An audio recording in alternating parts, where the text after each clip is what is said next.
Supreme court की lawyer advocate Arfa Khanam, ये वही शख्सियत है जिन्होंने सबसे पहले नुपुर शर्मा के खिलाफ कंप्लेंट दर्ज कराई थी। वहीं नवीन जिंदल के खिलाफ भी सबसे पहले कंप्लेंट दर्ज कराने वाली ये पहली शख्सियत हैं जिन्होंने उनके आपत्तिजनक बयान को लेकर आवाज़ उठाई थी। सबसे पहले मैडम आपसे सवाल मेरा ये है कि जो कुछ इस बयानबाजी को लेकर हुआ देश में, जिस तरीके से कानपुर हिंसा या बरेली हिंसा भी भड़की, उसको लेकर आपको क्या कहना है, क्या कहना चाहती हैं? देखिए, जिस तरीके से नुपुर शर्मा और नवीन कुमार जिंदल जिस मानसिकता के तहत उन्होंने आपत्तिजनक टिप्पणी की थी, तो जाहिर सी बात है उसमें कामयाब हुए। मेरी लगातार लोगों से यही अपील थी कि आप लोगों को संयम रखना है, सब्र से काम लेना है और कानूनी लड़ाई लड़नी है। मैं लगातार लोगों से ये कह रही थी कंप्लेंट दर्ज कराइए। ऐसे जो लोग हैं, आज देखिए क्या हुआ, आज साबित हुआ ना, आज खुद से इनके जो लोग हैं, इन लोगों ने क्या कहा, फ्रिंज एलिमेंट्स कहा ना ऐसे लोगों को। तो जाहिर सी बात है, देखिए देश मैं समझती हूँ कि देश संविधान से चलेगा, देश नफरत से नहीं चल सकता। जिस तरीके से आज टीवी डिबेटों का स्तर जिस तरीके से गिर गया है, हम लोगों को सोचने की ज़रूरत है कि ये धार्मिक जो ड्रामा है जो टीवी डिबेटों पर ये होता है, ये मुझे लगता है ये बंद होना चाहिए, जल्द से जल्द ये बंद होना चाहिए। और मैं ये मांग करती हूँ आपके चैनल के माध्यम से भी कि नुपुर शर्मा के खिलाफ एफआईआर हो चुकी है और 2 एफआईआर हुई है, और हम लगातार अब भी दिल्ली पुलिस से ये मांग कर रहे हैं कि जल्द से जल्द नुपुर शर्मा की गिरफ्तारी हो। और हम लोगों ने शाहीनबाग पुलिस स्टेशन में नवीन कुमार जिंदल और नुपुर शर्मा के खिलाफ कंप्लेंट दर्ज कराया, तो आज भी दिल्ली पुलिस से पूछ रहे हैं कि आखिर नुपुर शर्मा के खिलाफ एफआईआर क्यों नहीं हुई। अब तो ये प्रूफ हो गया है, ये तो अब तय, माफ़ी भी मांग ली गई है। ये कहा गया है नुपुर शर्मा की तरफ कि जो उन्होंने कहा है वो गलत कहा, पार्टी ने भी माना, उनको निष्कासित किया है 6 सालों के लिए और नवीन जिंदल को भी निलंबित किया है। तो मैं ये पूछना चाहती हूँ कि अब ये जो पार्टी ने लात मार करके जो बाहर का रास्ता दिखाया है ऐसे लोगों को, और ये साफ ये मैसेज दिया है कि ऐसे लोगों की जो नफरत फैलाने का काम करते हैं, देश को बांटने का काम करते हैं, ऐसे लोगों की जगह नहीं है पार्टी के अंदर। और फिर वही पार्टी, वही लोग जो नफरत, जब तक अभी तक नुपुर शर्मा और नवीन कुमार जिंदल के खिलाफ किसी तरीके का बाहरी प्रेशर नहीं था, जो जिस तरीके से बाहर के अलग अलग मुल्कों से लगातार दबाव पड़ा, और दबाव के बाद मैं समझती हूँ कि ये इनको पार्टी से निष्कासित किया गया है।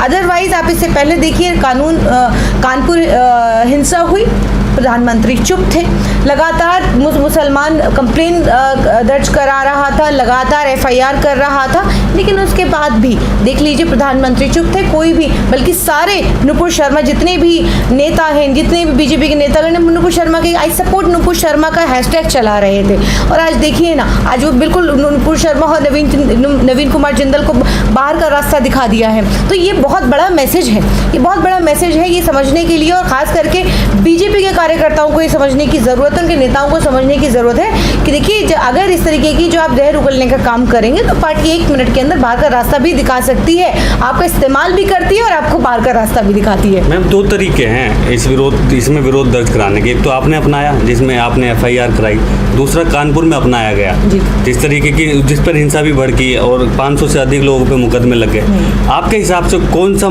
तरीका सही है, हालांकि आपने भी अपनाया है, मुसलमानों के लिए, जिसमें मुसलमान भी सुरक्षित रहें और आवाज़ भी पूरी उठाई जाए? देखिए, मैंने पहले भी कहा था और मैं लगातार ये बात लगातार लोगों को समझाने का काम कर रही थी कि देखिए हम लोगों को कानूनी दायरे में रहकर, संवैधानिक दायरे में रहकर के हमें कानूनी लड़ाई लड़नी, और कैसे लड़ सकते हैं। मैं लोगों से यही कह रही थी, देखिए घर से हज़ारों की तादाद में निकलने का कोई फ़ायदा नहीं है। अगर आप निकलना ही चाहते हैं, अगर आप विरोध दर्ज कराना चाहते हैं, तो आप उनकी टेबलों को अपनी कंप्लेनों से बिल्कुल भर दीजिए।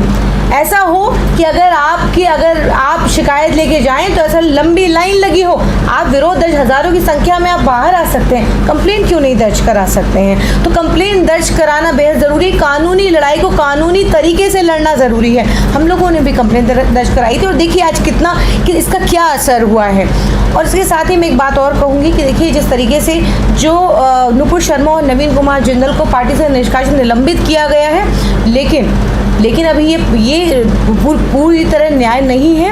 और जिस तरीके से उन्होंने अभद्र भाषा और आपत्तिजनक टिप्पणी की दोनों ही लोगों ने, तो मैं ये समझती हूँ कि इन लोगों के खिलाफ जिस तरीके से हम लोग अभी तक मांग कर रहे थे कि जल्द से जल्द गिरफ्तारी हो, और किस चीज़ का इंतज़ार हो रहा है, ये दिल्ली पुलिस के लिए भी जवाबदेही है कि आप किसके आदेश का इंतज़ार कर रहे हैं, क्योंकि ये तय भी हो चुका है, ये बात साफ हो चुकी है, एफआईआर हो चुकी है, जुर्म तो उन्होंने किया है, जो किया है किसी धर्म विशेष के बारे में, किसी धार्मिक गुरु के बारे में किसी भी तरीके की आपत्ति भाषा का प्रयोग करने से उनके माफ़ी मांग लेने से काम नहीं चलेगा, निष्कासित करने से काम नहीं चलेगा।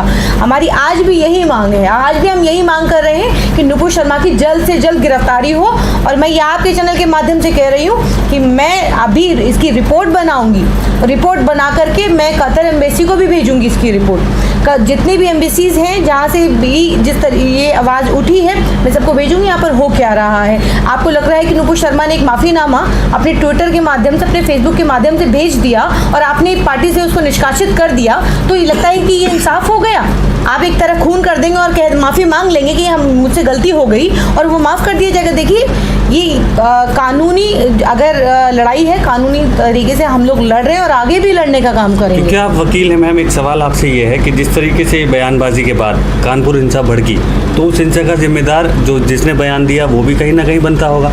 तो जिस तरीके से उत्तर प्रदेश सरकार जानी जाती है संपत्ति जब्त करने के और बुलडोजर चलाने के मामले में, तो क्यों ना नुपुर शर्मा पे भी ये तरीका अपनाया जा सकता है? होना चाहिए, बिल्कुल होना चाहिए।